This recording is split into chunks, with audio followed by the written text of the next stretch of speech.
Assalamualaikum warahmatullahi wabarakatuh. Kembali saya membuat konten ini untuk teman-teman saya pensiunan pupuk Altim. Jadi melanjutkan konten sebelumnya, sekarang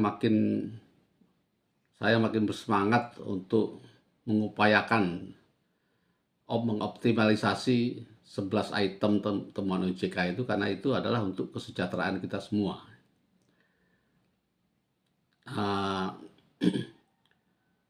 Ada langkah konkret yang ingin saya ungkapkan dan mohon dukungan ya dari teman-teman semua. Yang pertama, saya sudah ungkapkan upaya pengembalian aset terkait saham LCGP, ya, di mana dalam putusan pengadilan terhadap saya waktu itu diinformasikan oleh hakim bahwa pihak ketiga, yaitu PT SMS terkait saham LCGP itu telah menyerahkan lahan berupa tambang pasir di Banten senilai 95 miliar. Karena itulah dia bebas. Akan tetapi penyerahan itu tidak terlaksana, tidak terjadi. Saya mendapat info staf Dapen yang menawarkan diri untuk meninjau lokasi itu oleh pengurus justru dilarang. Justru dilarang. Kemudian saya berkali-kali menyurati supaya aset itu ya dilihat di appraisal atau di apa dan dikuasai.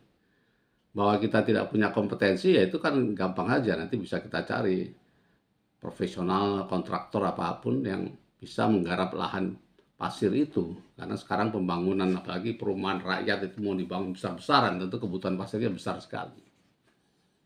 Tetapi itu tidak dilakukan oleh pengurus. Baru beberapa waktu yang lalu baru ditinjau. Nah, sudah kadung hilang, sudah kadung berubah orang pemiliknya.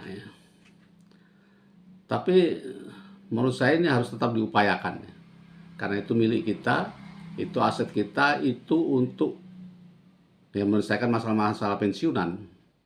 Nah, saya mengusulkan sudah minta kepada direksi supaya diberi kuasa ya.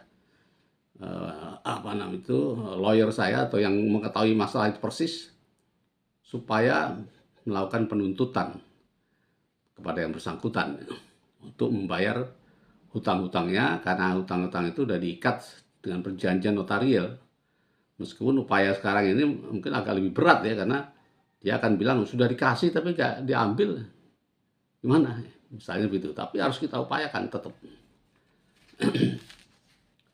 Itu yang pertama, ya. Kita mengupayakan piutang sebesar 136 miliar atau aset yang sudah dijanjikan senilai 96 miliar. Yang kedua, terkait kondotel di Bali. Nah, ini agak rumit, agak agak zolim juga saya lihatnya. Jadi perlu saya sampaikan sedikit kronologisnya.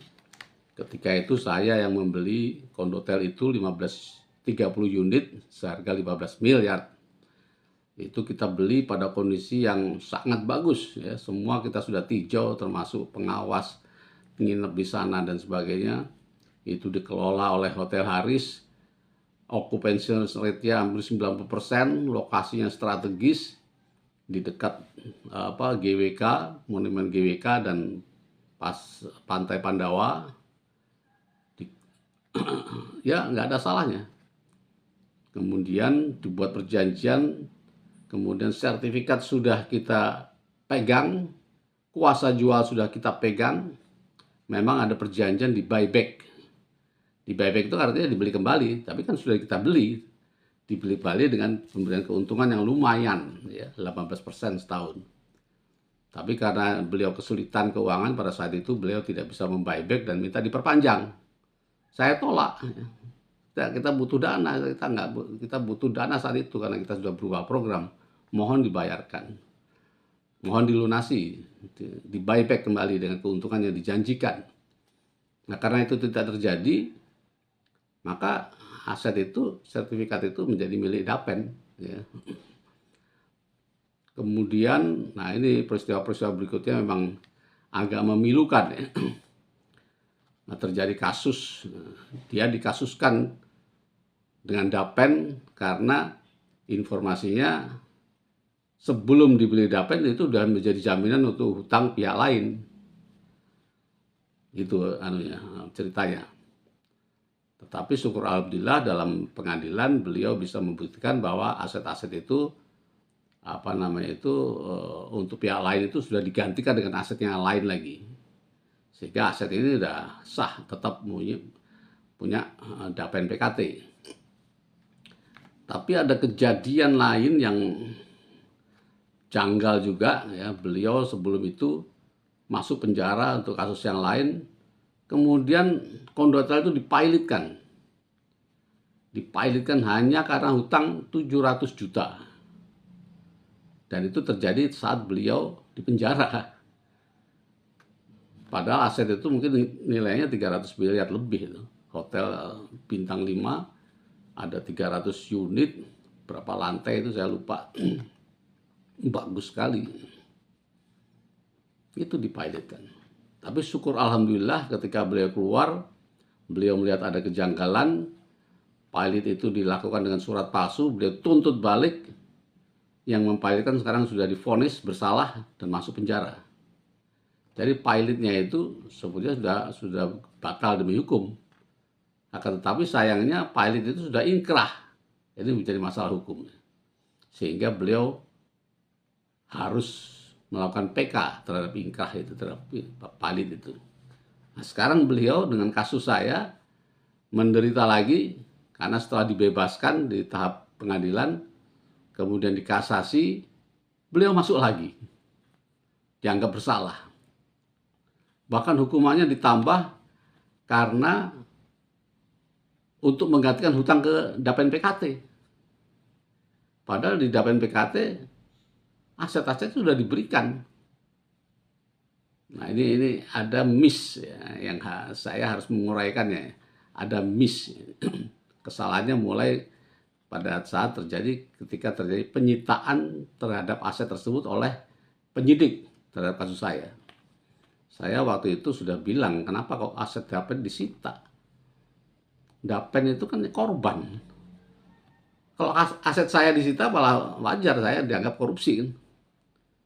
Tapi Dapen itu kan korban, itu kan asetnya milik karyawan semua, milik peserta pensiunan. Kenapa kok aset-asetnya disita? Saya pertanyakan itu. Tapi ya sudah terlanjur dan pengurus barangkali merasa ini penyidik yang minta ya diserahkan ya. Seharusnya pengurus didampingi lawyer, apa dasarnya itu disita, mempertanyakan itu. Nah, saya ingin mengusut itu dan menyurati direksi, kemudian direksi memberikan ada surat jawaban dari Kejagung yang menyatakan bahwa berdasarkan keputusan MA terhadap Pak Ida Bagus, ya, bukan keputusan MA saya atau keputusan pengadilan saya, tapi keputusan Ida Bagus, aset-aset itu disita oleh negara CQ Pupuk Kaltim. Ini ada bagusnya. Jadi ada pengakuan bahwa itu nantinya memang punya Pupuk Kaltim. Tetapi yang anehnya si Ida Bagus hukumannya justru ditambah karena dianggap merugikan senilai itu. Sehingga hukumannya ditambah. Padahal aset itu sudah diserahkan ke Dapen PKT. Tapi dia suruh bayar lagi. Ini saya pelajari, saya meyakini ada persepsi dari hakim MA yang mengadili Pak Ida Bagus, mengira aset-aset itu disita dari Ida Bagus. Padahal aset-aset itu disita dari Dapen. Yang menurut saya penyitaan itu janggal. Orang korban kok asetnya disita. Dan diputuskan harus dikembalikan ke Dapen. Jadi ada dua keputusan yang bertolak belakang. yang berbeda. Satu keputusan terhadap saya yang harus mengembalikan aset-aset itu, satu keputusan terhadap Ida Bagus yang menyita aset-aset itu untuk dilelang oleh kurator negara ya, bukan kuratornya pilotnya Ida Bagus, bukan. Ini kuratornya Kejagung yang akan melelang itu. Kemudian hasil lelangnya itu nanti akan diberikan ke Pupuk Kaltim. Sisa hutangnya harus menjadi tanggung jawab dari Ida Bagus. Nah, saya kira kalau dilelang akan sangat murah. Padahal sangat potensial kalau itu kembali kita kuasai, dan kita berharap pilotnya Kondotel itu bisa dibatalkan ya, harus bisa dibatalkan karena itu yang mempilotkan sudah masuk penjara, tinggal proses PK aja, dan itu bisa beroperasi dan kita akan mendapat kembali nilainya yang mungkin lebih tinggi dari yang kita beli ya. Nilai wajarnya itu 30 M. Jadi saya minta dukungan teman-teman supaya Dirut Dapen bersedia memberi kuasa kepada saya dan teman-teman lawyer sama beberapa temannya lain untuk bertanya, hanya kuasa bertanya aja, supaya saya bisa mengusut, karena saya tidak ada legal standing terhadap itu. Yang punya adalah Dapen, tapi yang ngerti masalahnya, yang ngerti latar belakang historinya macam-macam ya saya. Maka saya menawarkan diri pada Dapen untuk membantu dan membantu teman-teman semua itu kembali ya. Itu aset itu lumayan untuk bisa membantu permasalahan kita. Jadi begitu teman-teman, ada dua hal, yaitu terkait dengan LCGP, piutang SMS, dan terkait pada Kondotel di Bali. Mohon bantuan, doa, dukungan agar ini bisa kembali kepada kita miliki dan bisa ikut membantu masalah-masalah kita terkait dengan manfaat pensiun seumur hidup MPSA. Saya kira itu. Terima kasih. Assalamualaikum warahmatullahi wabarakatuh.